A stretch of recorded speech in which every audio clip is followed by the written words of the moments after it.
very short. I'm on my knees. Alright guys, welcome to Filthy Fridays. I have a couple guests with me tonight and just want to have them introduce themselves really quickly. Lauren from Brooklyn. Yo, Drea from Brooklyn. Hey, it's Kat. I'm from Queens. Monica from Queens.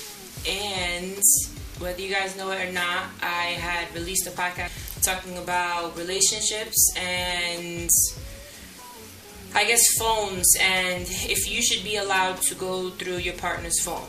So a little bit of a continuation I want to do on that is talking about boundaries in a relationship. Personally for me, I have a lot of boundaries and I know that seems to be a problem. I'm still working on that, but there's different levels of respect when it comes to me. What about your partner going to clubs without you? Yeah. And the silence. I wouldn't like that. You wouldn't like that because there's no need. There's no need. I mean, there's no need. You and I could go to a club and be distant. That you're having your time with your boys and you're hanging out with something innocent. Okay. There's no need. I'm just interested overall to know everybody's response to that. Yeah. Honestly, I just feel like it's important to, if you're in a relationship, it's important to still be your own individual. Okay. I don't want to necessarily be my partner's parent and try to tell them what they can and cannot do. If you want to hang out with your friends, hang out with your friends, but just have that, have that respect just in the back of your mind. I'm not going to say to you, okay, your friends want to go to a club if your friends are celebrating a birthday and it just happens to be guys' night out, club, right? Or guys' night out, or girls' night out. Damn, I really don't want to be that person that tells you, oh well, you're the only one that's in a relationship now. You know what that means? Home before the lights turn on the streets. No, I'm not gonna be that person. Just be mindful and be conscious and aware that, okay, obviously I'm here at home waiting for you in my bata, and if I gotta roll up on you, I will. Yeah. But that's what it is. There, she said bata. Because I will roll up in that bata. Like, don't play with me. You already know what it is. You go to the club, but how about you not act like you're single at the club? That's it. It's just about treating a person the way that you want to be treated. Ultimately, that may or may not blow up in your face. It's to me, I feel like if your partner is going to do anything, it's almost inevitable. So it doesn't matter. Yeah. So why restrict a person? Why restrict them? Just still be you, have your life, and then we meet somewhere in the middle. But as far as like boundaries, because boundaries could turn into like controlling. I guess. That we made to each other. That's where we meet. Right. We meet at the commitment that we made to each other. We meet there at that point in time. Okay, so I want to do this with you. That's where we meet. Exactly. Catherine, how do you feel about that? I agree with Andrea.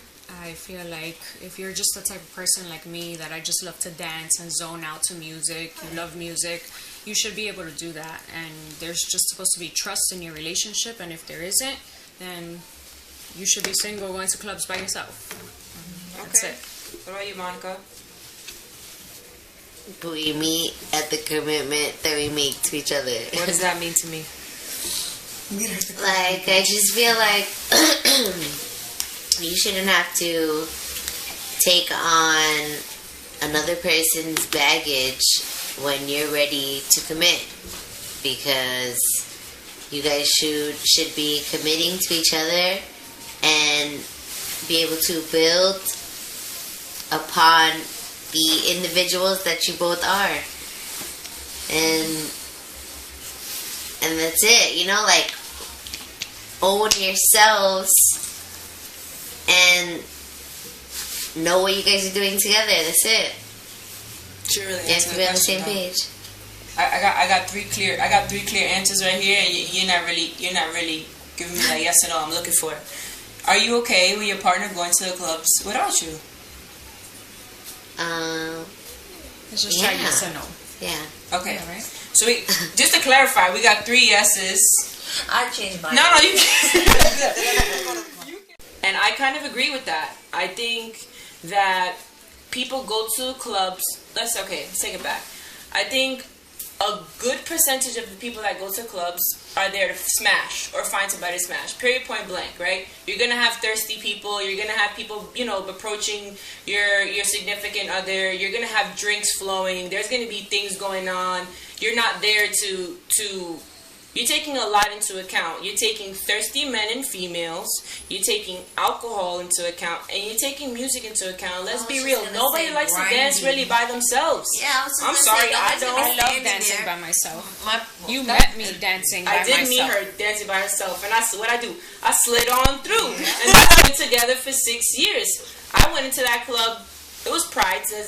Let's tell people what it is. It was Pride, and I went to the club not looking for anybody, but I saw an attractive girl, and I went up to her, and we danced. And that's just really what the club environment is. That's the type of environment you're putting yourself in. You have to understand that. I went to a club recently in the Heights with my girl and her best friend and her man, her baby, her baby's father, and a whole group of people. And as we were walking out of the club, somebody smacked and grabbed the shit out of her ass. But this is the environment you're putting yourself in. You're putting yourself in an environment that people are walking out. Everybody's wilding. And as much as we as human beings would like to say we can control ourselves with alcohol, we really can't. I mean, I can count maximum 2 people that I regret kissing when I was drinking. Straight up. And that's just because of alcohol. I have no control of that. And it's not to say, right, that your partner can't go and watch their alcohol. Follow every drink up with water. Control yourself. But at the end of the day, do we really have any control when it comes to inebriating ourselves in clubs with music, not paying attention to what's going in our system? It's tough for me to say, yeah, I'm comfortable with you being in that environment. That's just my opinion. I know what it is. I know what it is. When I go to the clubs, I know what I see. Again, snatch off at Barnes and Noble. Barnes and Nobles. You have to understand this is the environment that you're putting yourself in. So personally, for me, if I can avoid going to a club without my girl, I prefer that. I've been to the clubs without her or places without her, and it's uncomfortable when people hit on you and you don't have someone there that you have to kind of put them in their place without them trying to take it just avoids certain situations. And if I could avoid the situation personally, I prefer. And to be honest, I don't want to go to the club without my girl. How important do you find sex in a relationship? Yes. Monica? It's honestly not that important. It's not. Because the connection is the most important thing, honestly. Okay. How important, let's take the first question. How important is sex in a relationship for you? So I completely disagree with Monica. I think sex is very important. I've gone without it for a long time. I didn't like it, but I think sex is an important feeling. It's a good feeling in life, and you need to hold on to those good feelings. Okay, girl, what about you, Jen? I think sex plays a pretty significant role in a relationship. If the sexual aspect of your relationship is not up to par, or maybe not up to your particular standards or whatever you're, looking for or been used to with your partner, and it kind of dies down a bit, I think that's when it takes a turn in a relationship and people start to kind of wander a little bit, whether it starts off mentally, emotionally, and things like that. So sex plays a significant role. Of course, attraction to your partner plays a significant role. Absolutely. If something kind of tilts that and sways it away from that, that's something you need to start communicating with your partner. Absolutely. You need to start asking hey, what's kind of going on? Because things happen where one partner could be stressed, right, and then their hormone levels is just something natural. So you need to communicate that through. But it plays a good role. All right. What about you, Lauren? I feel that sex is very important in a relationship because it is an exchange of energy. Any sexual tensions and actions between two bodies is perceived to be something beautiful. I feel like your body when you personally, you don't have experiences like that or any sort of release, you're tense, and it could be a physical and mental stress, you're irritable, you're frustrated, whether it's actions or thoughts. I just feel like after having a moment like that, a passionate moment, it definitely helps relieve you in every sort of way. So it's important to have that with your partner. Okay. Agreed. And that's what you need, that connection always. That's why it's so important. I mean, I agree with all of you. To me, sex is an important thing to have in your relationship, but to me it's not most important, and to me I don't even think it comes second most important. And the way I look at things is connections for me is everything, because when you get older and you can't fuck no more, it's very important that you still have that connection and you still have that love, and you just develop loving someone and caring for someone outside of the world of sex. I think it's important, going back to what Andrea was saying, is that you are in fact attracted to your partner and you stay attracted to your partner throughout your relationship. That's extremely important. And I feel like she said, if you're falling off, it's your job to tell your partner, listen, you're falling off, I need you back on, because you have to always uphold yourself for the person that you're in a relationship with. One thing is, when you get lazy, you see how quick a relationship can deteriorate. A big conversation that has been going around is cheating and what is considered cheating. So I just want to go down the line and hear from your perspectives what you consider to be cheating. Monica, I want to start with you.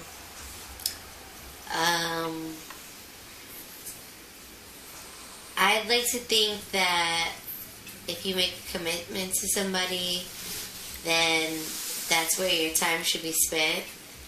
And if you share any of that business with any third party, then that's considered cheating. When you give somebody else ammunition over your significant other. Okay, you say ammunition in what way though? Just dispersing information about when you have a bad moment in your relationship.